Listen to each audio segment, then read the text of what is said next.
Hey everyone, I'm Joey from Lock Props. Today, I'm going to be showing you how I made Shinobu's blade from the Demon Slayer series.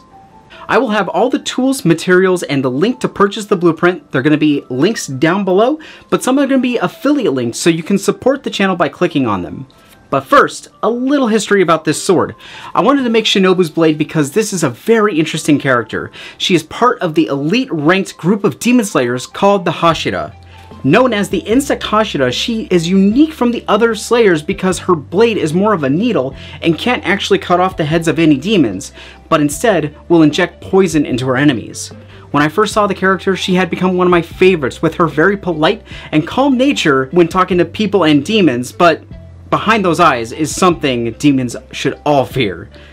Butterflies. No, that's not it. Oh. Right, the poison for demons, the poison chosen specially to kill demons, demon poison. Fat poison? Yes, fat poison. Got you covered. Let's get started. First, we're going to go ahead and print out the template and tape it together. Then using a razor blade and a ruler, we're going to go ahead and cut it out. With these two pieces of the template, we're going to put them aside for right now. For this project, let's go ahead and start off with the handle. I take the handle and I put it on 6mm ultra dense EVA foam. I trace the outline with a Sharpie and make sure that I make 2 of these. When cutting the handle out of the foam, I cut on the outside of the Sharpie line. Reason why I do this is because when we sand it down later, everything will still be pretty straight and we didn't take off too much. For the support of the rod, I grabbed a 6mm carbon fiber rod. The rod that I already had was 38 inches and it seemed like it was the right size. So now we need to figure out where we need to place the rod in the foam. Since her sword has the majority of the blade kind of cut off in a sense, so we will have the support rod offset on the handle a little bit and not directly in the middle. I traced around the rod with the Sharpie and then with my razor blade, using a 45-degree angle, I scored the top of the foam on the left and the right side. This way it creates a trench for the carbon fiber rod to sit in. Next, I got some barge contact cement and started layering the glue on both sides. After 2 good layers of the contact cement and it was semi-dry, I grabbed the carbon fiber rod and placed it in the trench. Starting from one end, I began gluing the 2 pieces together, but I had to make sure that the trench and the carbon fiber rod lined up correctly. Since there might be some overlap on the foam, that's the reason why we cut on the outside line of the Sharpie, so now we can go ahead and cut out the excess and sand it down. For each corner of the hilt, I began to cut off the very corners of them by cutting at a 45-degree angle. This way there's less sanding for the Dremel to do, and cause more dust in the workshop. Next we need to start sanding it down even further. You can either use Dremel for this, or you can use 220 grit sandpaper. I began rounding out all the sides of the handle. When it pretty much got into the shape that I want, I switched to a higher grit drum for my Dremel and then started smoothing it out. Now that the basic handle shape is complete, we can start on the Tsuba. Remember that template that I said to put off to the side? Go ahead and grab it now.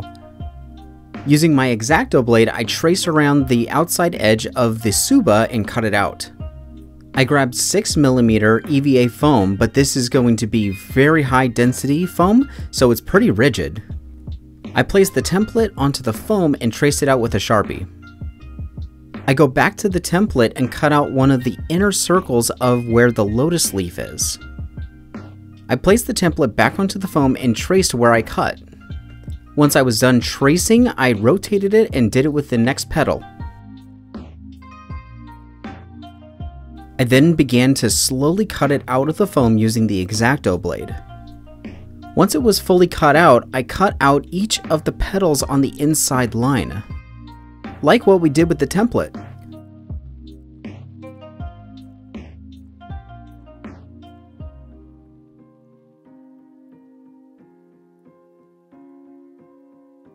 Once all the petals were cut out, I placed it back onto another piece of 6mm EVA foam and then traced out the petals on the inside.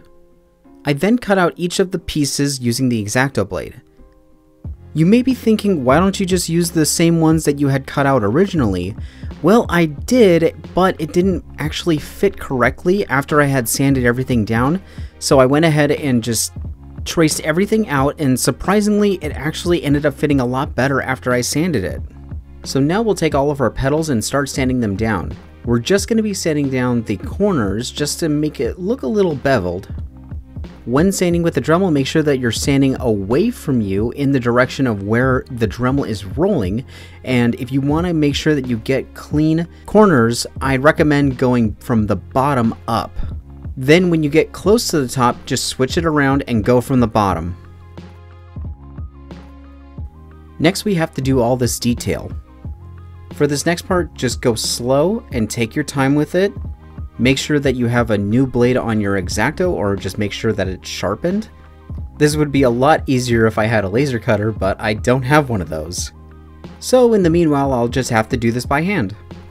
And remember, just score the very surface of the foam, don't go all the way through. Next, I taped down all of the pieces that I had just done and used my heat gun to open up those cuts that I made. Before I go piecing them all together, I grabbed the outside part of the Tsuba and began sanding down the outside edge and the inside edge, much like how I did on the inside petals. Next, I'll place 2 layers of barge cement on the inside frame of the Tsuba, and also do 2 layers of barge cement on the outside of the petals.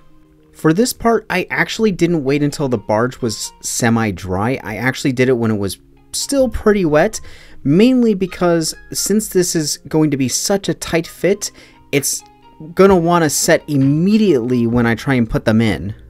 So if the barge is still a little wet, it's easier to place everything and just let it dry afterwards. If you happen to get some barge on the side of your piece, you can get some barge thinner and that will clean it right up. In order to attach the guard, you need to drill a hole in the Tsuba, but you don't want to drill directly in the middle of the Tsuba, since the support is not going to be directly in the middle of the handle or the sword. We will go ahead and put the Tsuba away for right now, and now we can begin on the blade. I go back to the template and cut off the blade section. I take more of that 6mm EVA foam and trace out 2 sides of the blade. Reminder, when you're cutting it out, cut on the outside of the Sharpie line. Once I have both pieces of the blade cut out, I place the carbon fiber rod right in the middle of the foam pieces and trace it out. For this next step, you can create the same exact trench that you did for the handle, but I'm going to try something a little different this time. I'm going to take my Dremel with this bit and this attachment to basically turn my Dremel into a router. Using my Dremel as a router, I can now remove the material on the inside of the foam and have the support rod sit perfectly in the foam. If you have a Dremel, I highly recommend getting that accessory. I did 2 layers of barge cement on both sides of the blade. However, I did not put barge cement in the trench because I want the support rod to be able to be taken out, so then that way I can sand it down later. I placed the support rod in there temporarily, so then that way I can line up the 2 pieces and glue them together. Then, since there's no glue on the rod or on the inside trench, I can go ahead and take the rod out. Now it's time for cleanup. I take my Dremel and start sanding down all the pieces that overlap and making sure that everywhere around where the seam line is, everything's going to be completely in line. Then I go back to the template and I begin to cut out the sections of the blade that are supposed to be sharp, as well as the detail at the very bottom of the blade. I place those sections onto the foam and trace them out. Then grabbing my Dremel, I begin sanding down the edge. And very lightly have the Dremel take off the corners just to round them out just a little bit. To clean it up, I grabbed some 220 grit sandpaper and began smoothing it out even more. Then I used my heat gun to seal the foam and get rid of all those little fuzzies. I then did a test fit of everything and it seems like everything's doing great so far. I actually forgot to add a little detail onto the handle. I made a small half-inch strip of 2mm EVA foam and used super glue to slowly trace around the very top of the handle.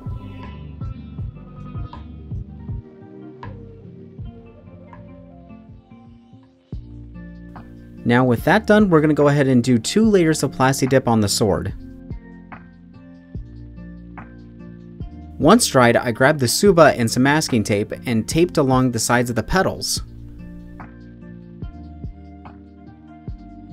Using my X-Acto blade, I traced around the inside part of the leaves and took off the rest of the masking tape surrounding it. Next, I need to get the paint ready.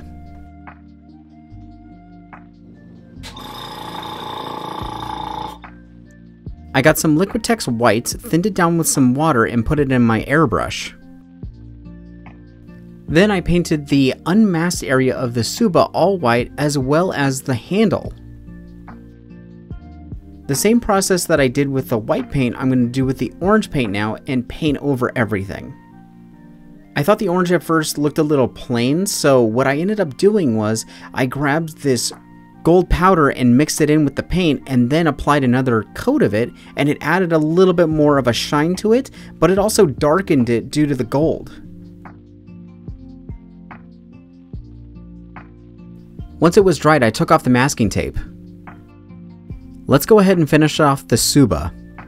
I got the Liquitex Basics green and started hand painting the inside of the petals. I had to do multiple layers because it was the basics and not the heavy body, so if you're going to do this, be patient with it, or get the heavy body version of this paint.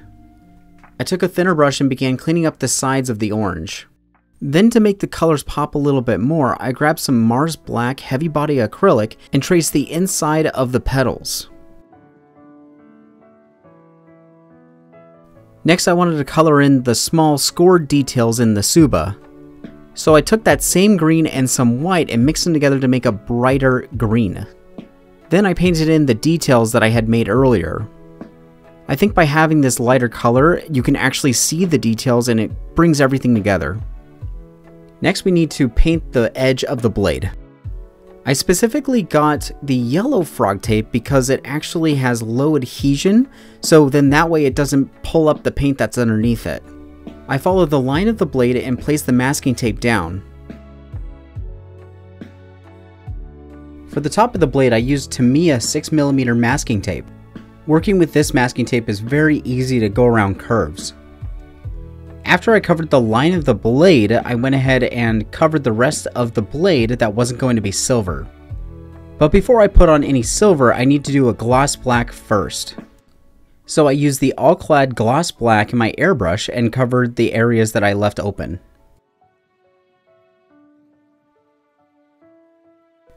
Once dried, I grabbed the All-Clad stainless steel and began to do a light pass over the gloss black. After it was dried, I peeled off the masking tape. The last thing that we need to do to the blade is add the kanji on both sides.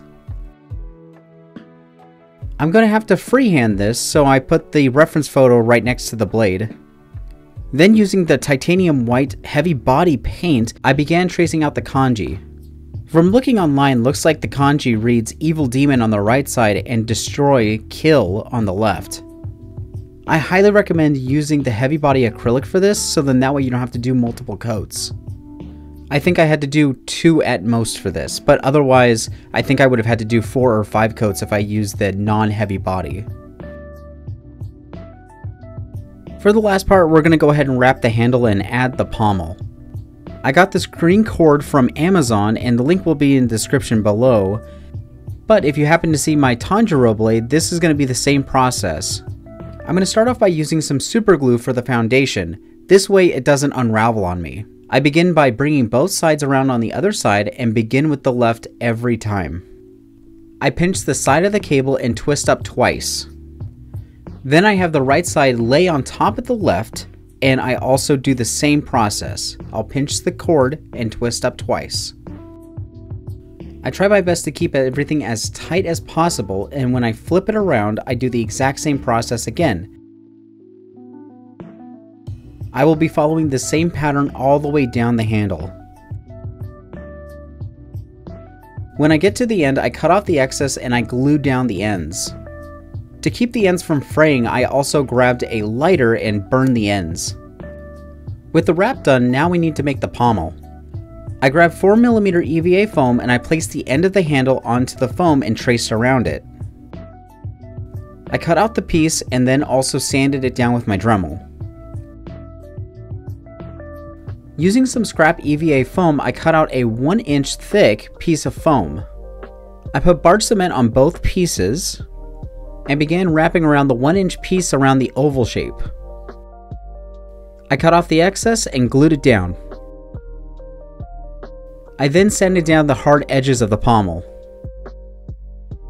I had to make sure that it fit also. The pommel has a square cutout, so I traced a 4mm square on each side of the pommel and cut it out with the X-Acto blade.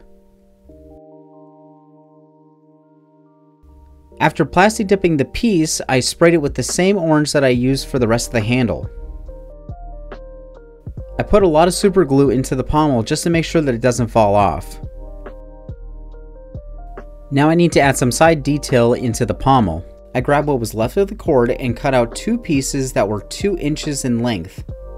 I folded them in half and then I super glued them into the place where the square cutout is in the pommel. Now it's time to assemble it.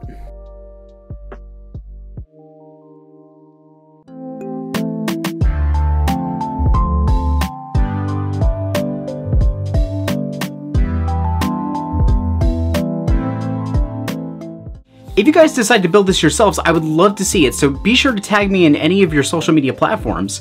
If you're the kind of person who is also into buying rather than making, I will actually have this sword I made in the video on sale in my Etsy shop. I'm going to be working on my next project, which is going to be another Hashira's blade, or in this case, blades. I'm going to be making Tengen's blades, also from Demon Slayer. And when that video goes live, I'll go ahead and put it right here for you, so then that way you can watch it now. And if you subscribe, you can also hit a notification bell when that video goes live on my channel too. I'll see you next time.